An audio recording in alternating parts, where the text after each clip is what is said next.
मित्रों नमस्कार, मैं मनोज सिंह आप सभी का स्वागत एवं अभिनंदन करता हूँ। नए वर्ष आज नया वर्ष है। नए वर्ष मान लीजिए हम लोग हिंदी साहित्य के हैं तो इसको नहीं मानेंगे कतई। ये अंग्रेजवन दे के गए हैं, इनको नहीं मानना है। सही अगर हम लोगों का देखा जाए तो 1 अप्रैल है, ठीक। 1 अप्रैल से हम लोग मानते हैं, लेकिन महीना यहाँ से चेंज हो गया है। 25 चला गया है, 26 आ गया है, तो 26 को हमको पकड़ के रखना है, कायदे से पढ़ना लिखना है। और उसके बाद जिससे 26 हमारे हाथ से न जाए। 25 तो चला गया है लेकिन 26 न जाने पाए। तो चलिए पुरानी श्रृंखला के अंतर्गत हम विशेषण को एक बार देख लेते हैं। विशेषण को हम लोग देख चुके हैं लेकिन थोड़ा सा कुछ उसमें छूट गया है, तो इसको हम लोग देख लेते हैं। विशेषण के भेद अगर हम देखेंगे तो क्या होगा। विशेषण के भेद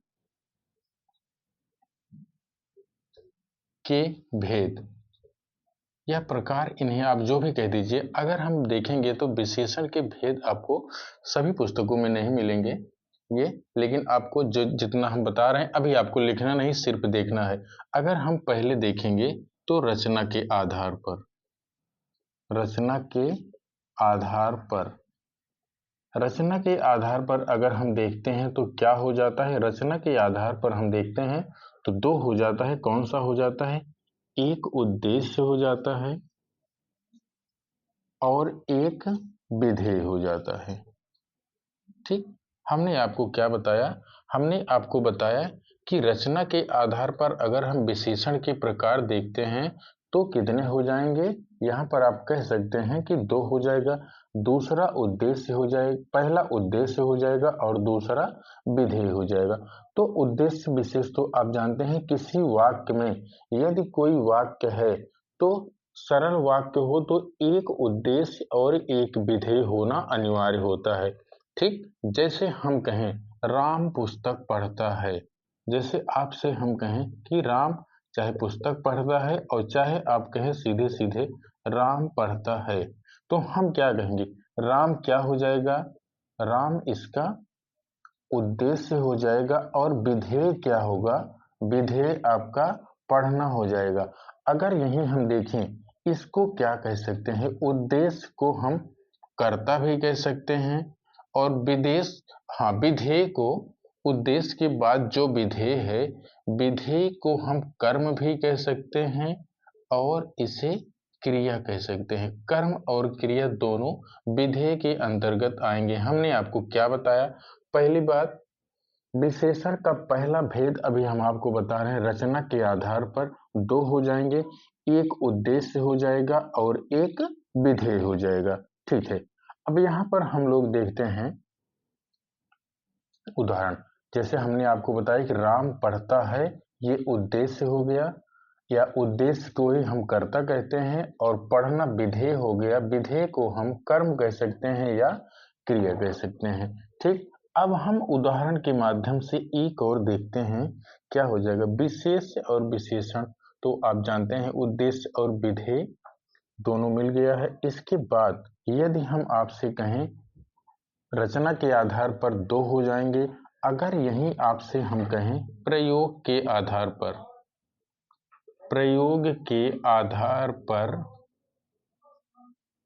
विशेषण के प्रकार,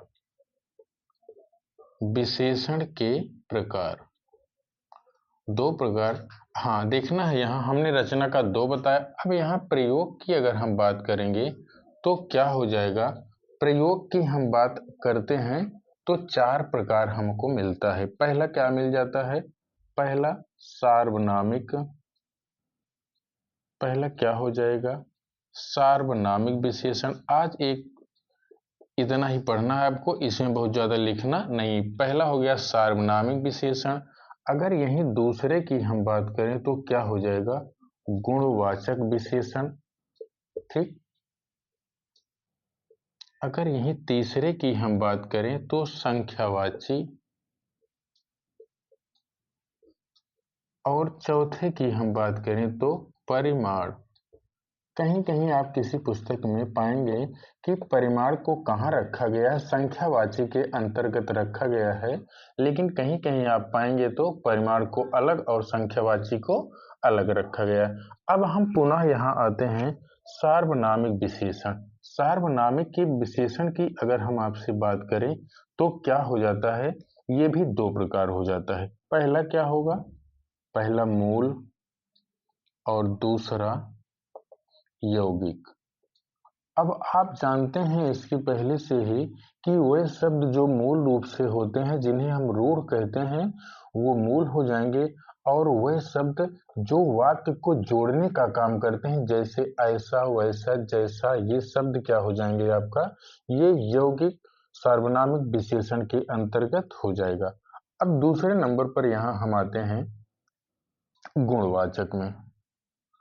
गुणवाचक तो आप ऐसे 6 प्रकार से या 6 प्रकार से जान सकते हैं गुणवाचक। गुणवाचक तो आपको पता होना चाहिए दशा के आधार पर।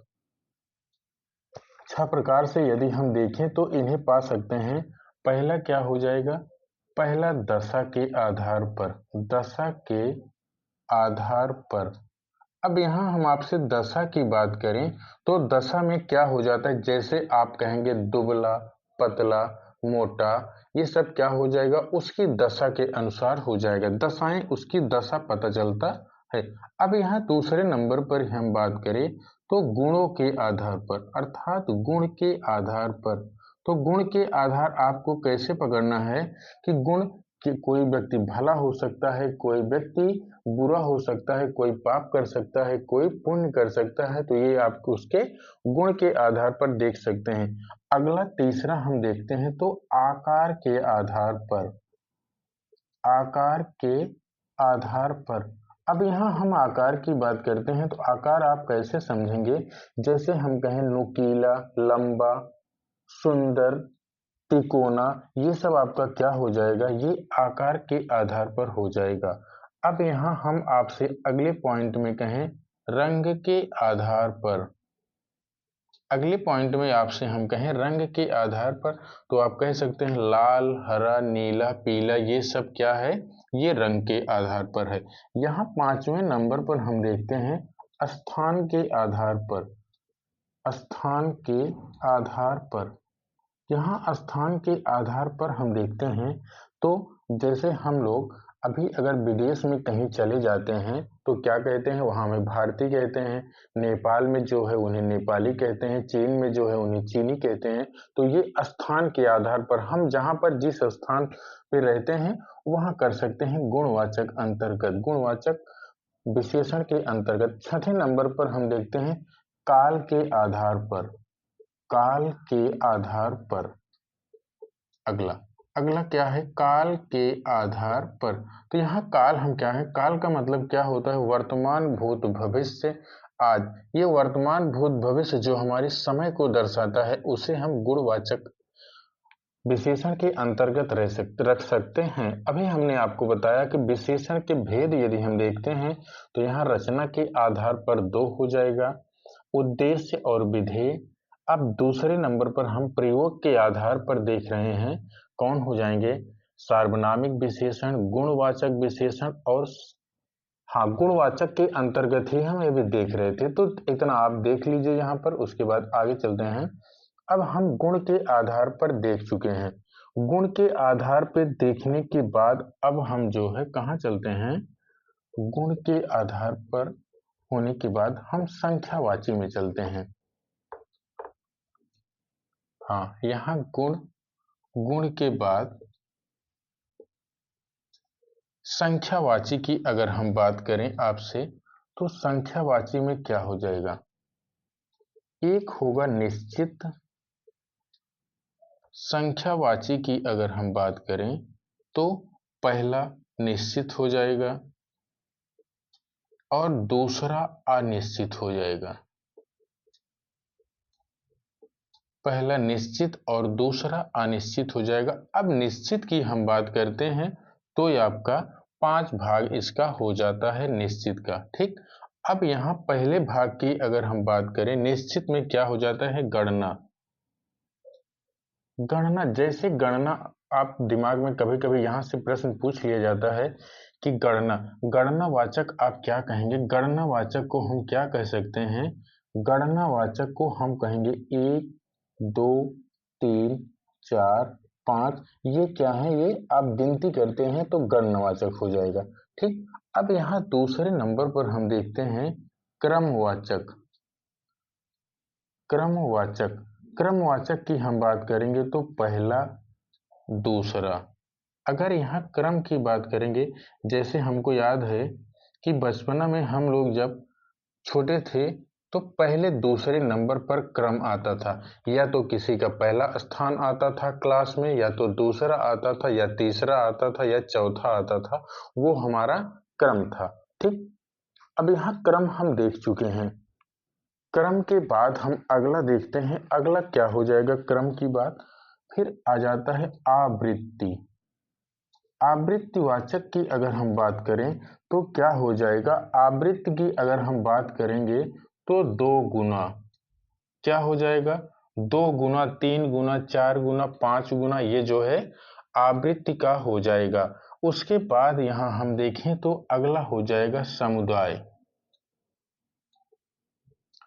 समुदाय की अगर हम आपसे बात करें तो समुदाय को हम कैसे जान सकते हैं, समुदाय का हम कहेंगे दोनों, तीनों, चारों, ये क्या हो जाएगा, ये आपका समुदाय हो जाएगा। अब वहां जगह नहीं है तो यहाँ अगले पार्ट में हम क्या देख लेते हैं, अगला भाग इसका क्या हो जाता है, अगला बचता है प्रत्येक। क्या हो जाएगा, प्रत्येक। प्रत्येक में अगर हम देखें तो क्या हो जाता है, हर एक हो जाता है और प्रत्येक हो जाता है।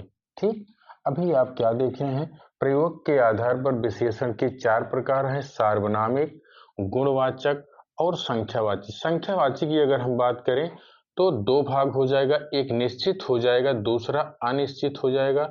अगर यहाँ निश्चित की बात करते हैं हम तो गणनावाचक, गणनावाचक हो जाएगा, उसके बाद क्रमवाचक हो जाएगा, आवृत्तिवाचक हो जाएगा, समुदायवाचक, और यहाँ प्रत्येक या हर बोध दोनों अगला पार्ट हो जाएगा। ठीक, उसके बाद यदि अब हम देखते हैं इतना हो गया है, यदि अब इसकी हम तीसरे भाग की बात करते हैं तो तुलना के आधार पर क्या कहेंगे, अगला भाग इसका क्या हो जाता है, तुलना के आधार पर विशेषण के प्रकार। तो हम पहले नंबर पर क्या कहेंगे, मूलावस्था, क्या कहेंगे, मूलावस्था कहेंगे, और दूसरे पर क्या कहेंगे, उत्तरावस्था, और तीसरे नंबर पर हम क्या कहेंगे, उत्तमावस्था। ठीक, आपसे हमने बताया कि विशेषण के 3 प्रकार हो जाएंगे, रचना के आधार पर 2 हो जाएगा, एक उद्देश्य हो जाएगा और दूसरा विधेय हो जाएगा। प्रयोग के आधार पर हम कहें 4 हो जाएगा, सार्वनामिक विशेषण, गुणवाचक विशेषण, संख्यावाची और परिमाण। ठीक, उसके बाद यहाँ अगला क्या हमने आपको बताया, हमने बताया तुलना के आधार पर अगला भाग मूलावस्था, उत्तरावस्था और उत्तमावस्था। लेकिन यहाँ एक जो है छूट गया है, कौन सा छूट गया है, परिमाणवाचक। परिमाणवाचक की अगर हम बात करें तो इसके भी 2 भेद हो जाते हैं। परिमाणवाचक की अगर हम बात करें तो इसके भी 2 भेद हो जाते हैं, निश्चित और अनिश्चित परिमाण।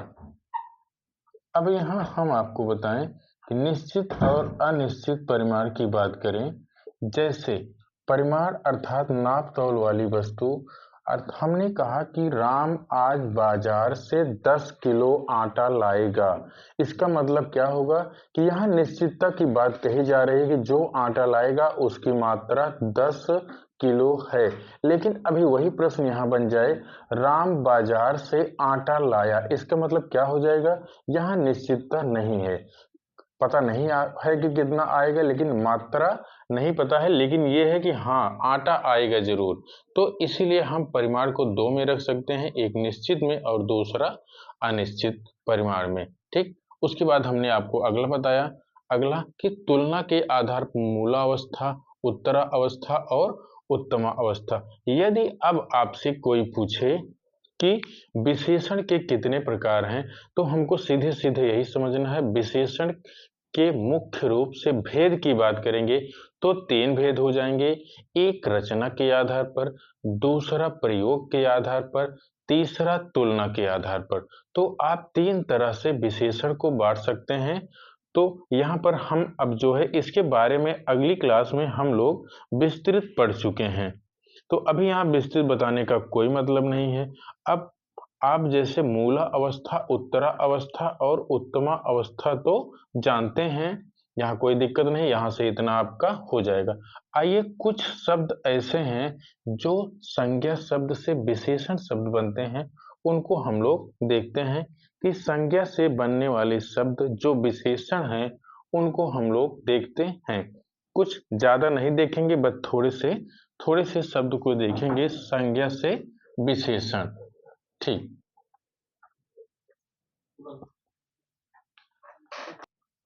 हाँ, यहाँ पर हम लोग देखते हैं संज्ञा और उससे बना शब्द विशेषण। तो एक एक शब्द हम लोग देखते हैं, हो सकता है आपकी परीक्षा में कभी पूछा जाए।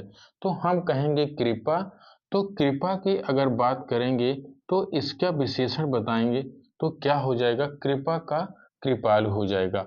अगले शब्द में हम देखें, अगला शब्द कौन सा हो जाएगा, अगला आधार।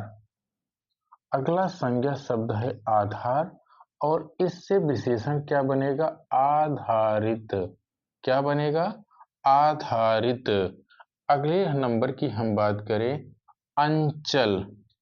अंचल तो आप लोग जानते हैं, अंचल का अगर हम विशेषण बनाएंगे तो क्या हो जाएगा, आंचलिक। अंचल का क्या हो जाएगा, आंचलिक। अगले पॉइंट में हम बात करें ईश्वर। अगले पॉइंट में हम देखें क्या हो जाएगा, ईश्वर का अगर हम देखें तो ईश्वरी।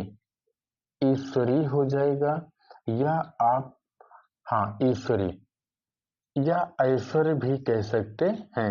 अगले पॉइंट में हम कहें उपेक्षा। अगले पॉइंट में हम कहें उपेक्षा, तो इसका अगर हम विशेषण बनाएंगे तो क्या हो जाएगा, उपेक्षित। अगले पॉइंट में अगला नंबर देखते हैं कौन सा हो जाएगा, हाँ अगले अगर हम बात करें तो अग्नि। अग्नि की अगर हम बात करें तो क्या हो जाएगा, आग्नेय। कौन सा हो जाएगा, आग्नेय हो जाएगा। यहां अगर हम अगली पार्ट में देखते हैं संज्ञा से विशेषण।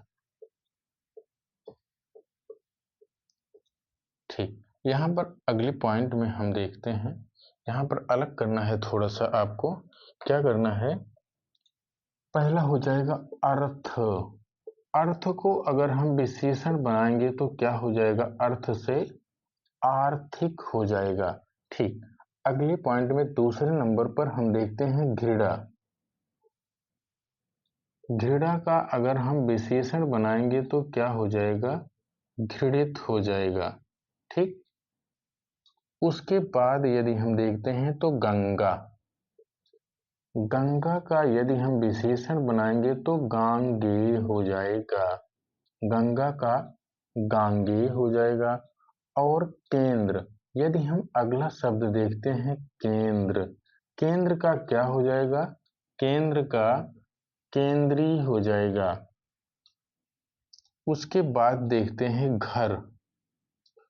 घर की हम बात करें तो विशेषण अगर बनाना है हमें तो कह सकते हैं घरेलू। उसके बाद अगला देखते हैं देश। देश को अगर हम विशेषण में प्रयोग करेंगे तो क्या हो जाएगा, देशीय हो जाएगा। अगले पॉइंट में हम देखें विशेष। विशेष को यदि हम विशेषण में बनाते हैं तो क्या हो जाएगा, विशिष्ट। क्या हो जाएगा, विशिष्ट। अभी आपने देखा हमने संज्ञा से विशेषण को बनाया तो कृपा का कृपालु हो जाएगा, आधार का आधारित हो जाएगा, अंचल का आंचलिक हो जाएगा, ईश्वर का ईश्वरी हो जाएगा, उपेक्षा का उपेक्षित हो जाएगा, अग्नि का आग्नेय हो जाएगा, अर्थ का आर्थिक, घृणा का घृणित, गंगा का गांगेय, केंद्र का केंद्रीय और हाँ, घर का घरेलू, देश का देशीय, विशेष का विशिष्ट। अभी हम लोग इतना देख चुके हैं। ये आपके क्या हो गए? ये कुछ ऐसे हैं जो संज्ञा शब्द से विशेषण बनते हैं। आइए अगले पॉइंट में हम देखते हैं कुछ और नए शब्द जो आपके क्या हो जाते हैं, संज्ञा शब्द से विशेषण बनते हैं। तो यहाँ पर हम देखते हैं अगले पॉइंट में कुछ कुछ ऐसे शब्द हैं जिन्हें हम देखते हैं। ठीक, अगला शब्द आ जाता है विकल्प। विकल्प को अगर हम विशेषण में बनाएंगे तो क्या हो जाएगा? वैकल्पिक। विकल्प का क्या हो जाएगा? वैकल्पिक हो जाएगा। उसी तरीके से अगला शब्द क्या हो जाता है? रोम। रोम की अगर हम बात करें तो क्या हो जाएगा? रोमिल। रोम का रोमिल हो जाएगा। अगर यहाँ हम कहें रंग, रंग की बात करें तो विशेषण क्या हो जाएगा इसका? रंगीन हो जाएगा। उसके बाद यहाँ हम बात करें मन, हाँ, अगले में हम बात करें क्या हो जाएगा? मानस। मानस को यदि हम विशेषण में प्रयोग करेंगे तो क्या हो जाएगा? मानसिक हो जाएगा।